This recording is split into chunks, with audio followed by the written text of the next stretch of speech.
दुख से उसके मरे हुए पुत्र का जीवित होना, घुसमेश्वर शिव का प्रादुर्भाव तथा उनकी महिमा का वर्णन।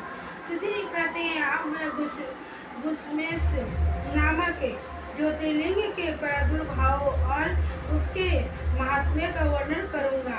मुनिवरों, ध्यान देकर सुनो। दक्षिण दिशा में एक शेष पर्वत है जिसका नाम देवगिरी है। वह देखने में अद्भुत तथा नित्य परम शोभा से संपन्न है।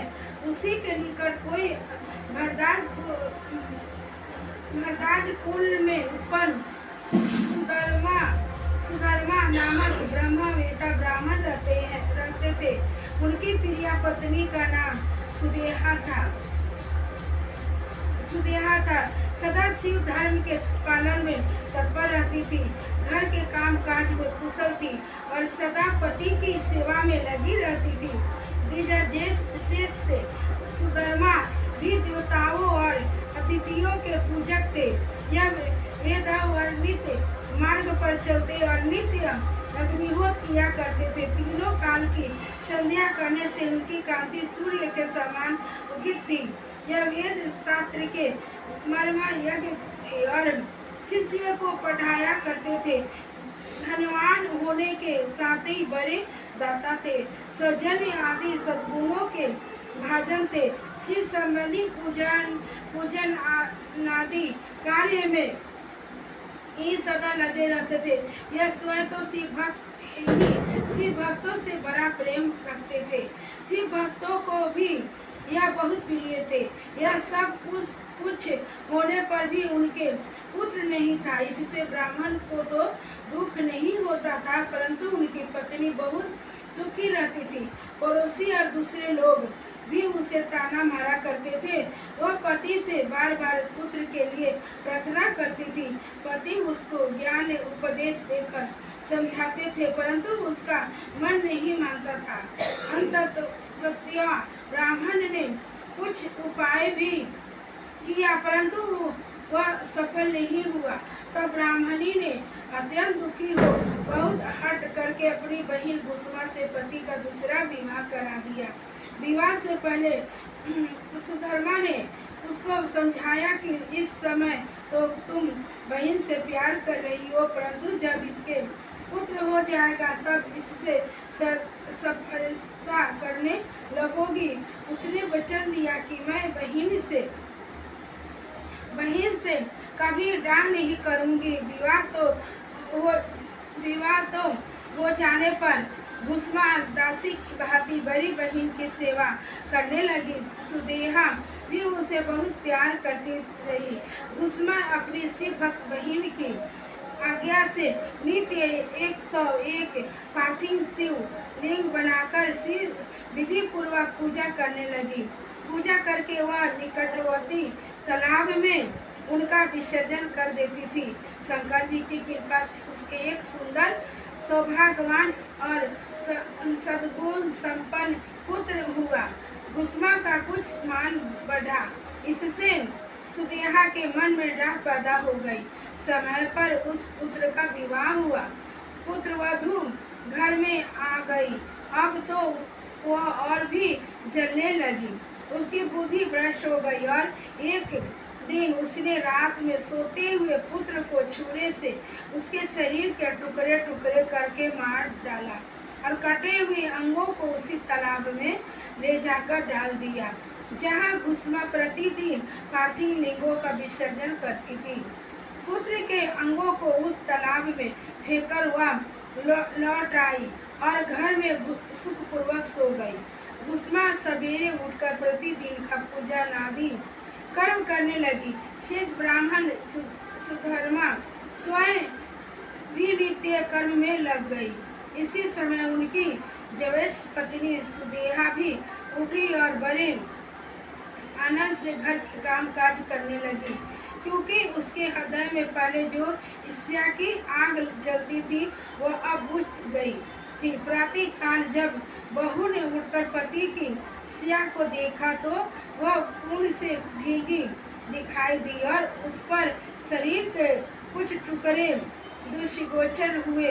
इससे उसको बड़ा दुख हुआ। उसने सास भूषमा के पास जाकर निवेदन किया, उत्तम व्रत का पालन करने वाली आर्या, आपके पुत्र कहाँ गए? उनकी स्याह रक्त से भीगी हुई है और उस पर शरीर के कुछ टुकड़े दिखाई देते हैं।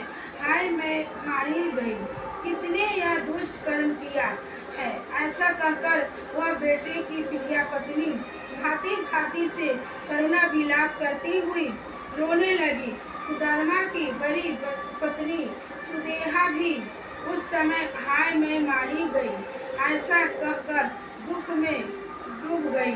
उसने ऊपर से तो दुख किया, किंतु मन ही मन वह हर्ष से भरी हुई थी। गुस्मा भी उस समय उस वधू के दुख को सुनकर अपने नित्य पार्थिव पूजन के व्रत से विचलित नहीं हुई। उसका मन बेटे को देखने के लिए तनिक भी उत्कृष्ट नहीं हुआ। उसके पति की भी ऐसी ही अवस्था थी।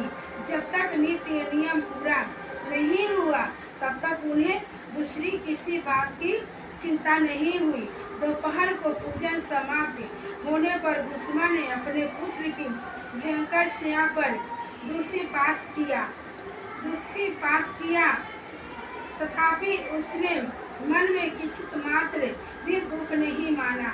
वह सोचने लगी, जिन्होंने यह बेटा दिया था, यही इसकी रक्षा करेंगे। यह भक्त प्रिय कहलाते हैं, कालों के भी काल हैं और सत्पुरुषों के आश्रय हैं। एकमात्र यह प्रभु सर्वेश्वर शंभु ही हमारे रक्षक हैं। यह माला गुंथने वाले पुरुषों के भांति जिनको जोड़ते हैं उनको अलग भी करते हैं। अब मेरे चिंता करने से क्या होगा? इस तत्वों का विचार करके उसने शिव के भरोसे धैर्य धारण किया और उस समय दुख का अनुभव नहीं किया। वह पूर्वक पार्थिव शिवलिंगों को लेकर स्वचित्त से शिव के नामों का उच्चारण करती रही।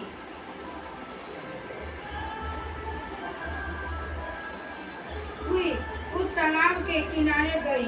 उन पार्थिव लिंगों को तालाब में डालकर जब वह लौटने लगी तो उसे अपना पुत्र उसी तालाब के किनारे खड़ा दिखाई दिया। सती जी कहते हैं, ब्राह्मणों उस समय वहाँ अपने पुत्र को जीवित देखकर उसकी माता गुस्मा को न तो हर्ष हुआ न विषाद। वह पूर्वक स्वस्थ बनी रही। इसी समय सब उस पर संतोष हुए ज्योति स्वरूप महेश्वर शिव शीघ्र ही उसके सामने प्रकट हो गए।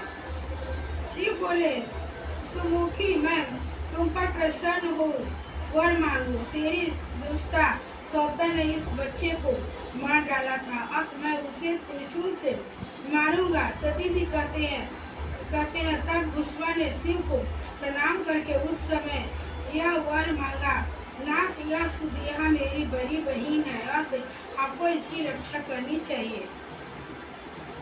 शिव बोले, उसने तो बड़ा भारी उपकार किया है, तुम उस पर उपकार क्यों करती हो? दुष्कर्म करने वाली सुदेहा तो मार डालने के ही योग्य है। गुस्मा ने कहा, देव, आपके दर्शन मात्र से पातक नहीं ठहरता। इस समय आपका दर्शन करके उसका पाप भस्म हो जाए। जो आपका अपकार करने वालों पर भी उपकार करता है, उसके दर्शन मात्र से पाप बहुत दूर भाग जाता है। प्रभु, यह अद्भुत भगवत वाक्य मैंने सुन रखा है, इसलिए सदाशिव जिसने ऐसा कुकर्म किया है वही करे, मैं ऐसा क्यों करूं? मुझे तो बुरा करने वालों का भी भला ही करना है। सती जी कहते हैं, गुस्मा के ऐसा कहने पर दया सिंधु भक्तसर महेश्वर और भी प्रसन्न हुए तथा इस प्रकार बोले, गुस्मे, तुम कोई और भी वर मांगो, मैं तुम्हारे लिए हितकर वर अवश्य दूंगा, क्योंकि तुम्हारी इस भक्ति से और विकार शून्य स्वभाव से मैं बहुत प्रसन्न हूँ।